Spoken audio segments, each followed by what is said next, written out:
नमस्कार, श्रावणीज किचनमध्ये आपले स्वागत आहे।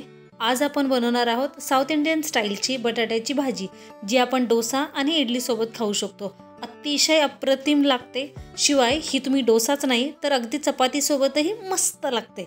ठीक आहे, कढईमध्ये 1 चमचाभर तेल घालून घ्यायचे, नंतर हिंग घालायचं आहे, जिरं आणि मोहरी या दोन्हींची फोडणी द्यायची आहे। यामध्ये लसूण नाही वापरायचं आहे। आलं घालून घ्यायचे। आलं घालून ते थोडंसं परतलं की मग यामध्ये घालायची आहे उडदाची डाळ बिना सालीची। ठीक आहे, त्यानंतर चणा डाळ घालायची आहे आणि डाळी अगदी छान अशा परतवून घ्यायच्या, तेलामध्ये छान फ्राय झाल्या पाहिजेत, जेणेकरून आपण त्यानंतर शिजवून घेणार आहोत। बरोबर, यानंतर कांदा घालायचा आहे। कांदा मोठ्या स्लाइसमध्येच कट करून घालायचा आहे, बारीक नाही करायचा आहे। मोठ्या स्लाइसमध्येच कट करून कांदा घालायचा आहे आणि मग त्यानंतर घालायचे मीठ चवीनुसार, जास्त नाही कमी नाही। ठीक आहे, यानंतर कांदा छान परतवून झाला थोडासा की मग यामध्ये घालायची आहे कोथिंबीर। फोडणीमध्ये कोथिंबीर घातल्यामुळे भाजीची चव अतिशय अप्रतिम अशी लागते।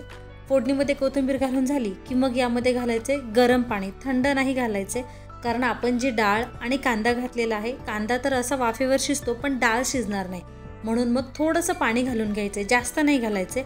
अर्धा कप पाणी मोर दॅन इनफ आहे।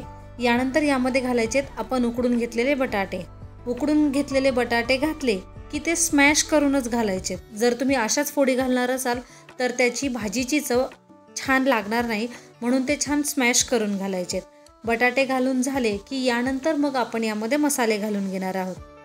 तुम्ही जर आपल्या चॅनलला सबस्क्राईब केलं नसेल तर सबस्क्राईब करून घ्या आणि शेजारी जे बेल बटन आहे तेही प्रेस करा, जेणेकरून आपल्या नवीन व्हिडिओजच्या नोटिफिकेशन सर्वात अगोदर तुमच्यापर्यंत पोहोचतील।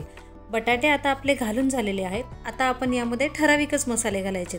अर्धा चमचा गरम मसाला घालायचा आहे। यानंतर यामध्ये घालायची हळद पावडर आणि आता एक सिक्रेट मसाला घालायचा यामध्ये, तो आहे सांबर मसाला।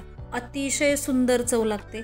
यानंतर घालायचं 1 चमचा साजूक तूप। साजूक तुपामुळे बटाट्याची भाजी खाताना डोशासोबत हा तुपाचा फ्लेवर अतिशय सुंदर लागतो। यानंतर आता आपण यामध्ये घालून घ्यायची थोडीशी कोथिंबीर पुन्हा एकदा, कारण भाजीमध्ये घातलेली कोथिंबीर आपण फोडणीमध्ये घातली होती।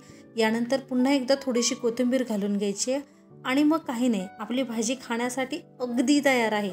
ही तुम्ही डोशासोबतही खाऊ शकता किंवा मग इडली बनवताना त्यामध्ये 1 चमचा इडली बॅटर घालायचं पहिले, नंतर ही भाजी ठेवायची आणि वरून पुन्हा इडली बॅटर ठेवायचे आणि त्याची इडली तयार करायची, स्टफवाली इडली। खूप सुंदर लागते, अतिशय अप्रतिम अशी चव येते आपण बनवलेल्या इडली आणि डोशाला। आजची ही रेसिपी तुम्हाला कशी वाटली हे मला कमेंट करून सांगायचे आणि असेच हेल्दी पदार्थ खा आणि हेल्दी रहा। धन्यवाद।